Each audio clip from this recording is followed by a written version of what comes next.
السلام علیکم ورحمۃ اللہ وبرکاتہ۔ ناظرین کرام، آپ کے علم میں 2-3 دن سے پوری دنیا کے میڈیا پر ایک ہی بات گردش کر رہی ہے،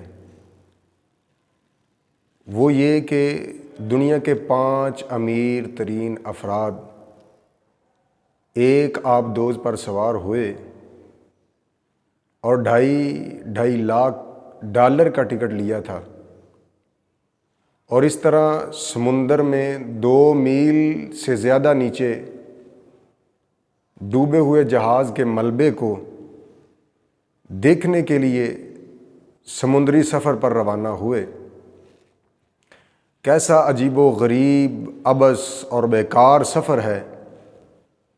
ان کی آبدوز سمندر کے اندر لاپتہ ہو گئی، تلاش کرنے کے باوجود ابھی تک مل نہیں سکی۔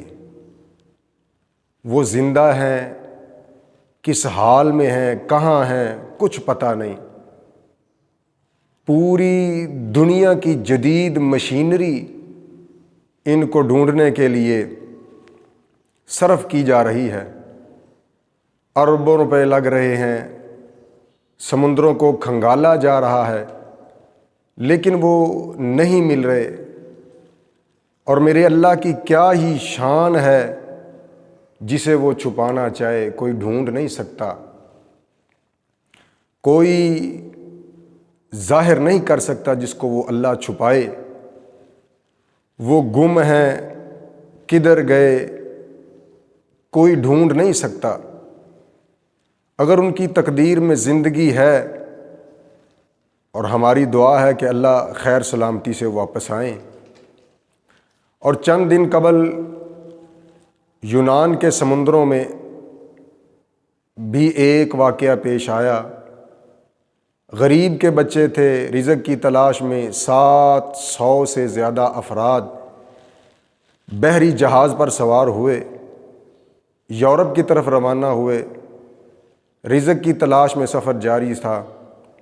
کشتی خراب ہوئی، سمندر کے اوپر 7 گھنٹے تک ہچکولے کھاتی رہی۔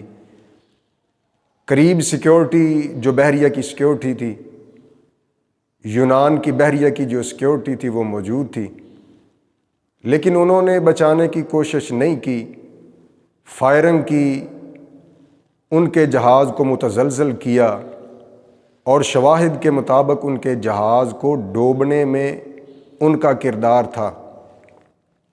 ان میں سینکڑوں افراد موت کی آغوش میں چلے گئے، کچھ زندہ بچے، اور ان کو بھی ڈرامائی انداز سے بچایا گیا۔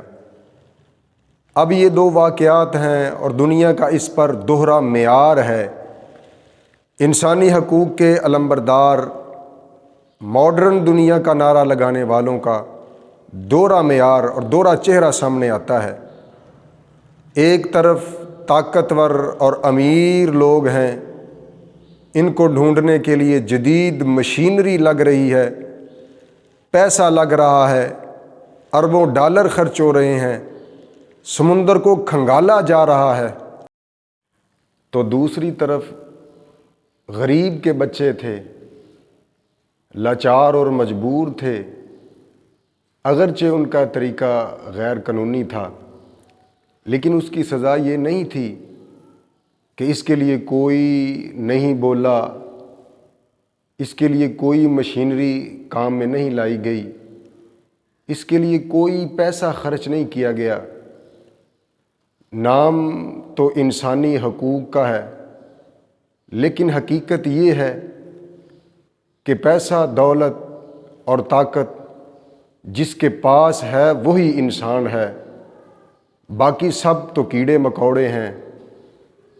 ڈوبنے دو، ڈوبتے ہیں، مرتے ہیں تو مر جانے دو، دھرتی کا بوجھ کم ہوگا۔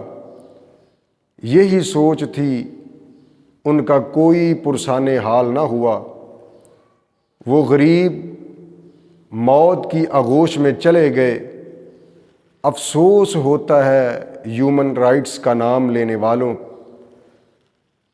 جن کی آنکھیں نہیں کھلیں،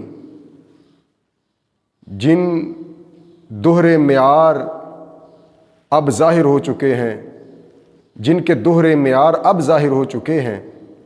دوسری طرف یہ بھی دیکھیں کہ اللہ تعالیٰ بڑی غیرت والا ہے، اور ایک طرف غریبوں کے ساتھ ظلم ہے تو اللہ تعالیٰ اپنی قدرت کی نشانیاں دکھا رہا ہے۔ اس نے محفوظ ترین آبدوز کو ایسے گم کیا، عقلیں حیران رہ گئیں، اور سمندر بھی اس کا پتہ نہیں دے رہا۔ آپ تھوڑا سا پیچھے چلے جائیں، خوبصورت ترین قطع زمین کشمیر لاک ڈاؤن کیا گیا، جہاں لاکھوں افراد قید کر دیے گئے، ان کا رابطہ دنیا سے منقطع کر دیا گیا۔ دنیا کی سب سے بڑی جیل کشمیر کو قرار دے دیا گیا۔ پوری دنیا خاموش رہی۔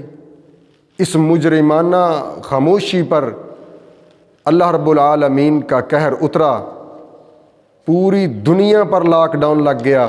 ایک کرونا وائرس آیا، اس نہ نظر آنے والی مخلوق نے سب کچھ بند کرا دیا، حتیٰ کہ انسان سے دور ہو گئے۔ لیکن دنیا کی آنکھیں پھر بھی نہیں کھلیں۔ بس میرے رب کی شان بڑی نرالی ہے۔